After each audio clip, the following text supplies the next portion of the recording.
Okay, so where is the next one? Aren't Finches the cutest? Wait, no, I'll go to the water crocodile one first. Yeah, what are you doing? Also, can you hear me? Why can you barely hear me? You can hear my fan? Oh, sorry. Hello? What now? Oh, okay, I see. Sorry. Yeah. How's my VAing? VAing? What? I'll be the ice above. No, no, I'm talking about VA, Bob. Voice acting.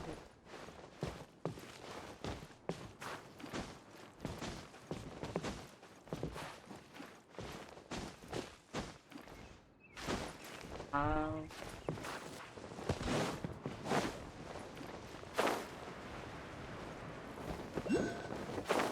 ice cream too.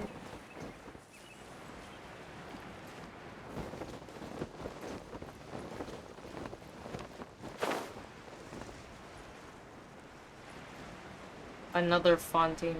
Attention visitors below! Attention visitors below! You are in the water cannon range. Was that a warning? And did he say water cannon? That doesn't sound good. The broadcast came from over there. Let's see what's going on. Okay, hello. Wait, okay. I never imagined that you two would follow the sound of the broadcast here, especially after being warned. Pardon me, but this attraction isn't officially open to the public yet. Please wait a few minutes for me to make some final adjustments. What are you planning? Stop it now! Paimon heard words that sounded super scary.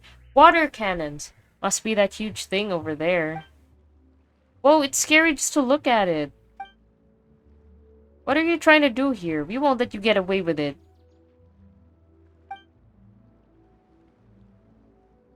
No, no, you misunderstand.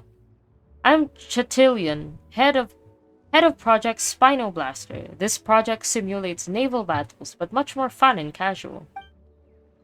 Spino Blaster is approved by Lady Idea, so you know it's safe. If you wish to verify the truth of that, please see this document signed by Lady Idea herself. The suspicious engineer offers proof in the form of official documents written in obtuse legalese, all with Idea's distinct signature.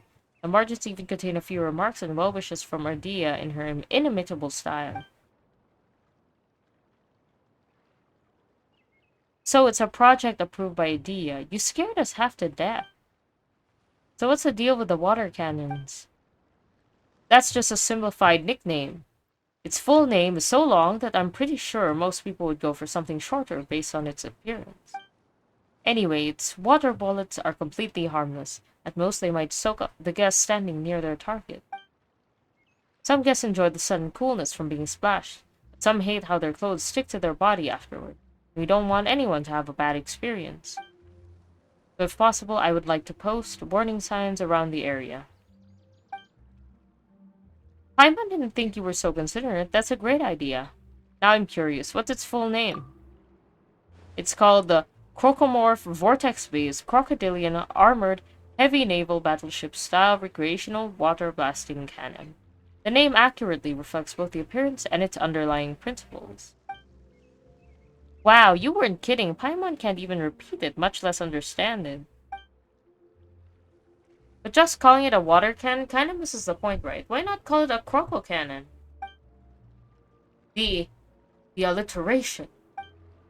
That's perfect. Simple and easy to remember, yet it captures the sound of shells whizzing by your eyes in a simulated naval battle. I love it. Croco cannon, fire away! Croco cannon, bubble ball away! Are you serious? Paimon doesn't like being made fun of. After all, not only do we have great chemistry, but you'll get to enjoy the one-of-a-kind fun. Say, how about you two be the first to try out Spino Blaster? The rules are simple. Adjust the Croco Cannon and hit balloon targets with bubble balls to earn points. When you earn a high enough score, you can win prizes. Well, after all this hype, Paimon kinda does want to see what it's like to use a Croco Cannon. Alright, count me in. Croco Cannon, open fire, water. Perfect. Let me finish a few final adjustments and then we can get started. Enjoy yourselves.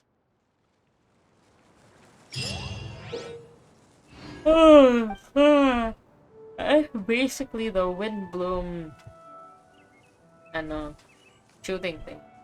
There are many kinds of target balls. Ordinary balls, tiny vantage balls, brouhaha balls, dual charge balls, overdrive balls, nemesis balls, and powder plus balls. Okay.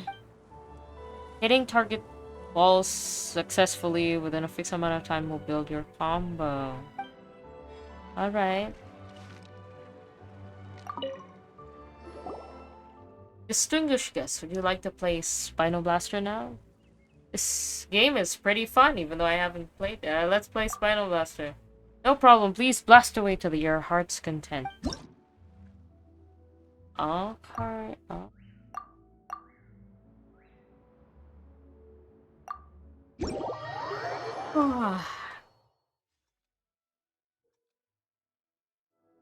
Oh.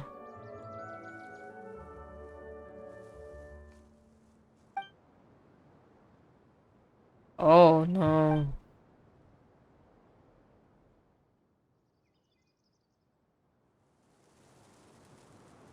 Okay. You will not suffer from the negative effects.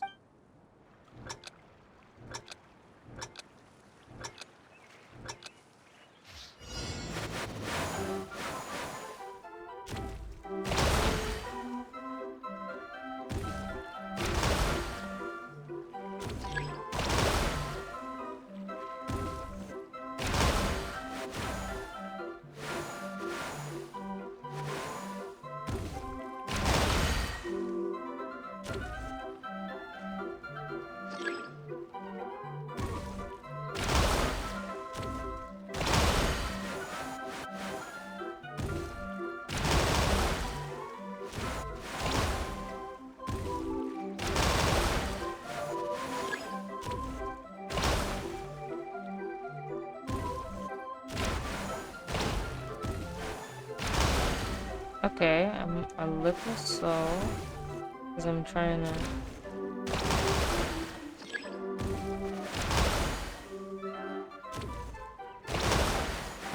Did you immediately get that?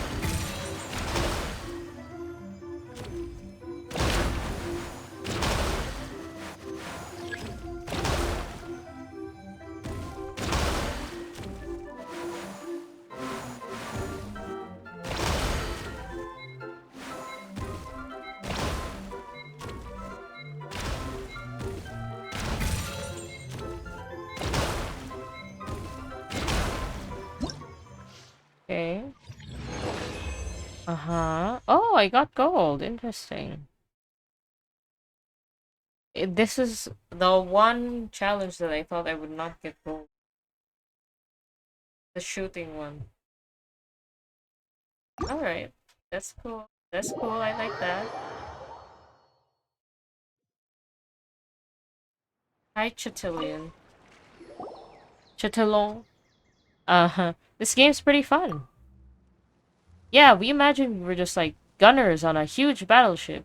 We were unleashing salvo after salvo. Those targets didn't stand a chance. But now that Paimon thinks about it, do real ship gunners have to aim at so many targets in such a short time, too? That's really tough. Precisely so. Now you understand the original inspiration behind the game.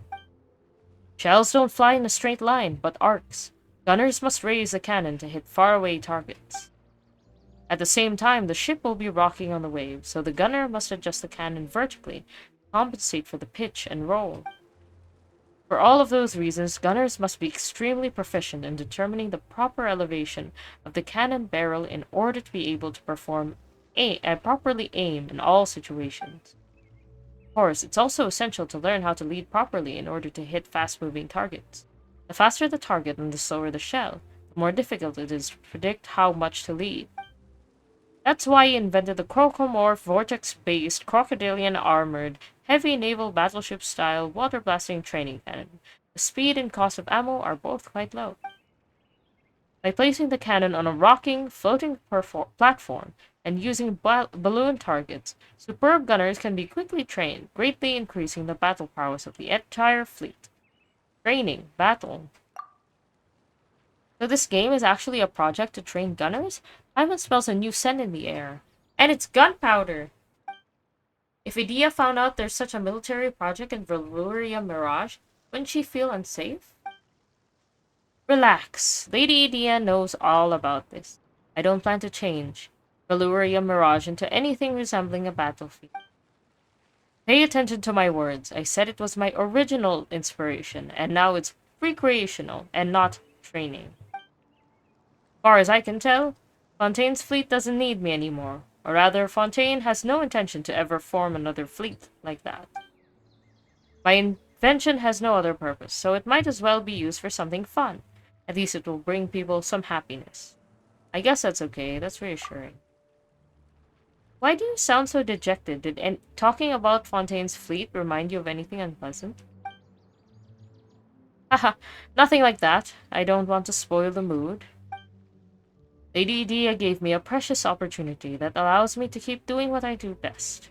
As long as you're happy, I'm happy. The work I talked about is all in the past. Just forget it. Focus on enjoying yourself and the Croco Cannon. Okay, sir. I think I can go a few more rounds. Wonderful. Seems like this game has captured your interest. The basic idea is simply for you to enjoy yourself, so it isn't very difficult, yet. But if you get good at it and ready for a challenge, just be patient. I'll add some new wrinkles and twists to it as soon as possible. Thanks, sir. Just wants us to have fun. Why don't we talk about your story? Oh yeah, Paimon is curious about your past too. And why did you think about making a game out of water cannons? Oh, that's simple. My old job was related to cannons. A very long time ago, I was a weapon engineer for Fontaine's fleet. My wife and daughter were both excellent gunners serving on the flagship. I would say my whole family is quite familiar with cannons. My wife and daughter often gave me first-hand feedback. Thanks to their expertise, I became an outstanding marine engineer and was elevated to work on some impressive projects. I was often away from home testing weapons. Incidentally, the desert has a lot of empty spaces to test cannons and shells, so I became a frequent visitor. However, in one field test, we neglected to store the shells and detonators separately, and there was a massive explosion. The team suffered grievous losses. I was tossed away like a rag doll, and I count myself lucky to have survived. Though I laid in that forsaken desert in a coma for days. That's horrifying. Your tale of tragedy has moved me to tears, but it's a good thing you survived. Yeah. Remember, kids, safety first when handling explosive. Always. After that, I dragged my battered body, tracking down my injured colleagues with great difficulty. But we were lost in the desert and had to stay put for the rescue. And just like that, we were forced to live in the desert. I don't know how long we survived like that, but rescue never came, and we exhausted our supplies. We thought we were done for. Luckily, we stumbled across Lady Adia. She invited us to her new home, Valuria Mirage. You're in now. Compared to the desert, it's a much more hospitable place. A hospitable environment. Miss Adia also informed us about what was happening in Fontaine. Some of us got anxious and returned to Fontaine with her aid, but others felt it was meaningless to go back. I, too, was depressed for a while. To repay Miss Adia for saving my life, I decided to use my strength to help her make the park more fun and entertaining. After who knows how long, I started to miss my old work. So I decided to build this Croco Cannon. and a new attraction for the park. So does that mean you've been in Valerian Barrage for a long time, Mr. Chitterian? Why didn't you go back to your wife and daughter? Hey, why didn't you go back to your wife and daughter? So what did Visitia tell you? My instincts are telling me we shouldn't dig any deeper.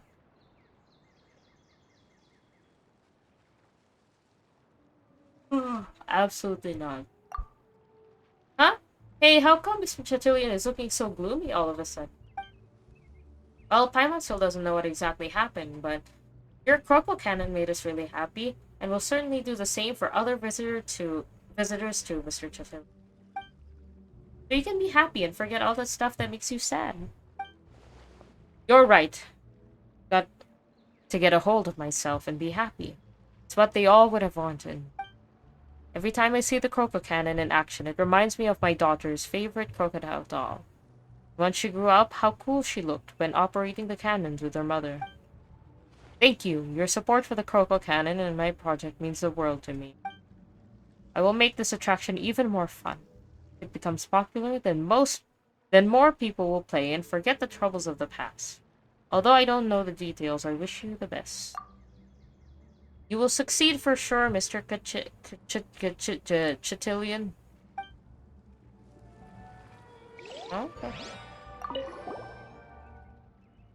We'll catch you later, bye. Yes, you seem quite busy, I understand. I'll be here, waiting. Come back whenever you have time. Ooh. Okay, the last one. Aren't Finches the cutest?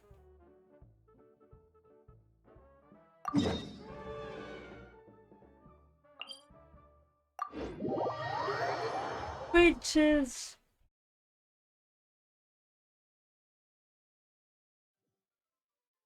Okay, where are the Finches then?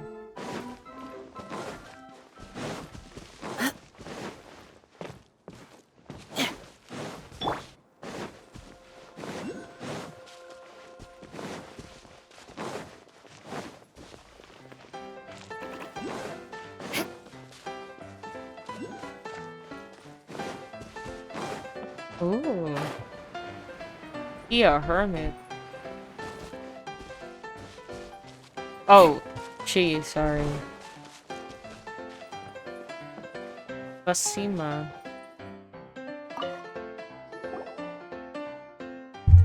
Passing travelers, I, Basima, a mortal researcher, beseech thee not to leave too hastily. Please, relax thy body, clear thy mind, and listen closely, for I have a matter of utmost importance to share with you. Finches are the cutest! Oh. I wasn't expecting that. I gave her a very soft voice. Finches are definitely cute, but Miss Basima... Oh, sorry. Finches are definitely cute, but Miss Basima, you're a researcher, right? You should know saying something like that without any qualifications can lead to serious arguments. Paimon thought that scholars spoke a bit more cautiously. Paimon would never say something like golden shrimp balls are the most delicious food if Paimon was a researcher. Paimon would qualify her statement. Like, among the Liyue cuisine Paimon's eaten lately, this is Paimon's favorite. But I'm willing to say this no matter what. Paimon is the cutest. Period. What? Zeno, that was really unexpected. Even if it's not a joke, you shouldn't be so loud. Now that's the spirit. It is precisely because I am a researcher that I don't want my whole life to be like an academic debate, constantly worrying about the accuracy of every word that comes out of my mouth. Same. I already do that normally. It's not like I'm under constant surveillance. Speaking carelessly won't get me punished, so I live in constant fear. We should be brave and shout out the most important feelings in our hearts as loud as we can for the world to hear. Once you've tried my tabletop game Bing Bang Finch Ball, I'm sure you wouldn't hesitate to shout out, Finches are the cutest. Bing Bang Finch Ball? You mean those things on the table behind you?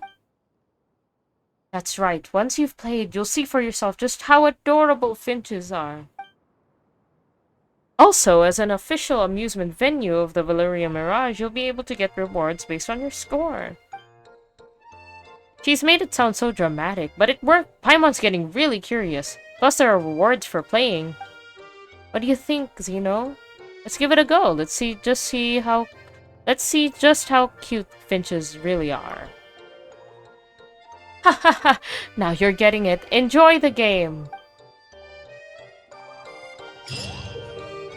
During Bing Bang Finch Ball, you will launch a certain number of Finch Balls in order. Place as many Finch Balls as you can in high-scoring zones to gain the target score and the corresponding rewards. The Finch Ball stops inside the red ring, you will gain 4 points. Within a yellow ring, you will gain 2, blue ring, 1 point. If the Finch Ball lands on multiple rings, the highest point value will be counted. Yay! Before you throw any ball, you can shift it left and right to adjust the throw starting point. Get the timing right and press the launch button to fix the launch direction. Release the launch button to launch the Finch Ball. If any Finch Ball winds up within the launch zone, when all the Finch Balls stop moving, this launch will be invalidated and you must launch this ball again. You want to learn?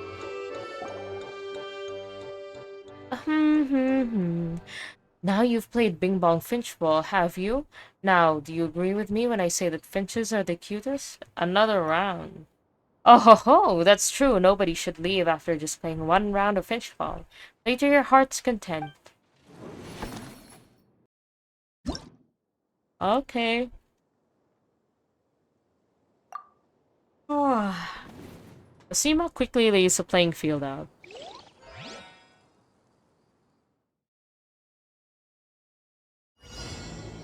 Launch all Finch Balls to gain the highest possible score.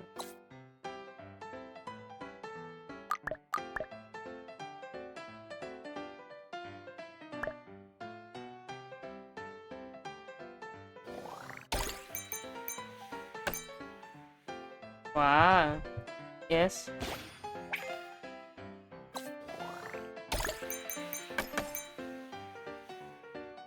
You're gonna sleep, Nucky? Can you wait for me?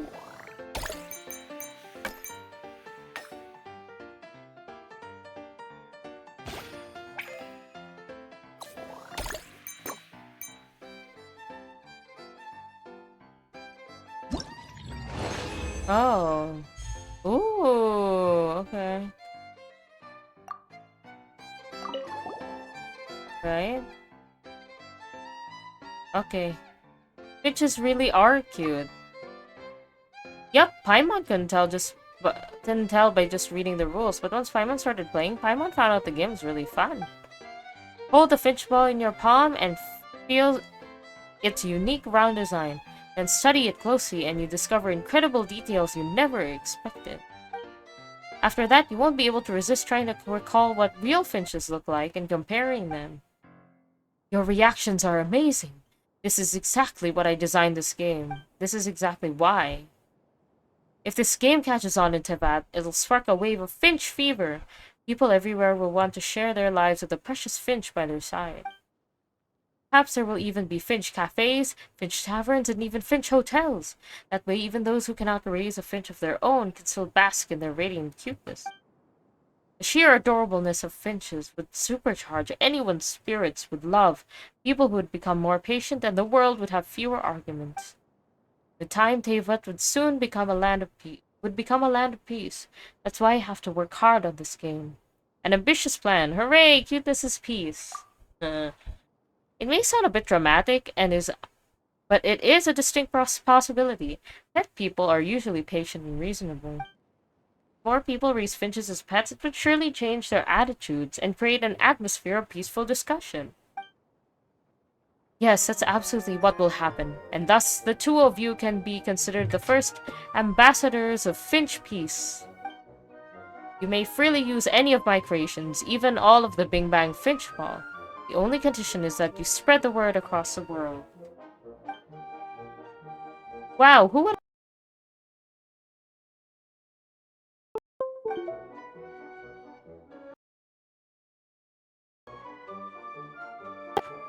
No problem. Finch Ball is safe in the hands of Paimon and Zeno. We got this. Rest easy. The Finches will guide our way. Great! Ambassadors of Finch Peace, we have a deal. For the sake of world peace, let us shout out those words of wisdom for all of Tevat to hear. Finches are the cutest! Girl? Okay. Oh, no, no, no, no, no. Go back.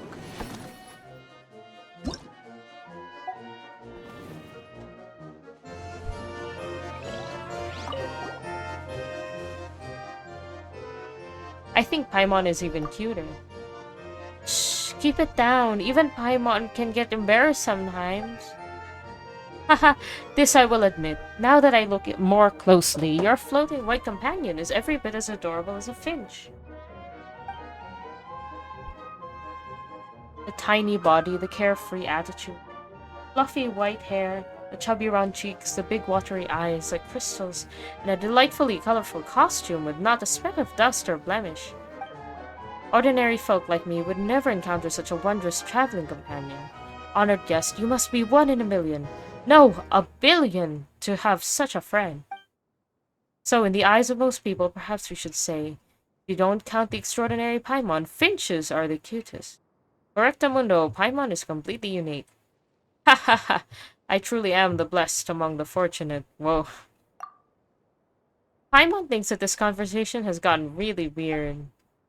You must take care to protect your companion. After all, many people covet that which is cute.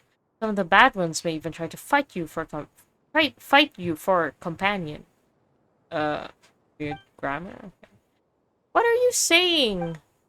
Paimon can tell you that the good intentions can tell you have good intentions, but let Paimon set you straight on a few things.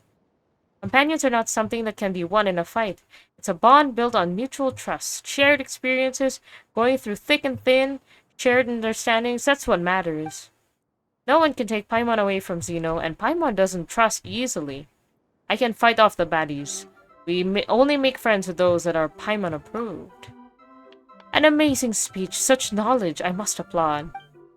I never imagined that Paimon is not just an adorable companion, but also truly wise. When I make the next game version, I shall add a new finch ball called Companion Paimon. This new finch ball will have the ability to lead everyone on a happy journey, progressing forward with joy and removing all annoying obstacles. Oh.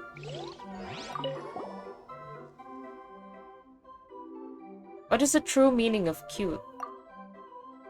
Yes, what exactly is cute? Your seemingly casual question actually brings us to essential and critical debates on definition. Do certain shapes and colors form images that impact our psychology via our vision, and thus create the sensation? Or do certain tones and pitches form sounds that reverberate inside us, creating a resonance with our feelings? Thousands of papers can be written on the definition of cute, and the academic world could debate it for decades. Ha ha ha! But debates like those become a battle of academic resources. It is not reason and truth that wins, but power and position. I suggest that you stay out debates like that, else you might end up like me, wasting years, losing the debate in the end, and offending an entire cafe worth of scholars. Then my days at the academia became a nightmare. I was dispatched into the desert with nothing but a small pack of provisions for a survey on mysterious creatures and almost died of hunger and thirst. I didn't know you'd tell me your life story. I guess I know how you feel. Paimon can't believe that a simple debate about cuteness in the academic world could go so far. I've decided to let it go. After all, with Idia's help, I can now live in the Valuria Mirage and can spend all my time researching cute things, free of worry and care. Of course, if you wish to discuss the arcane and mysterious subject of cuteness with me, I won't be like those unscrupulous scholars who will stoop to anything just to make things difficult. All I want is a friendly conversation that makes both of us happy. You're welcome back anytime. Last Lucky, and then I will go. I will sleepy weepy. I am also sleepy weepy. We'll talk more about cuteness next time. No problem, I believe that. When you have traveled across all of Tavat and seen all manner of creatures, you will come back and tell me that you agree with me. Alright, that finches are the cutest, yes.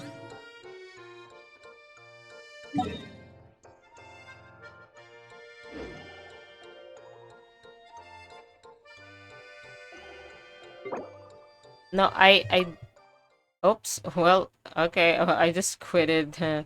Quitted it. Stop recording. Let's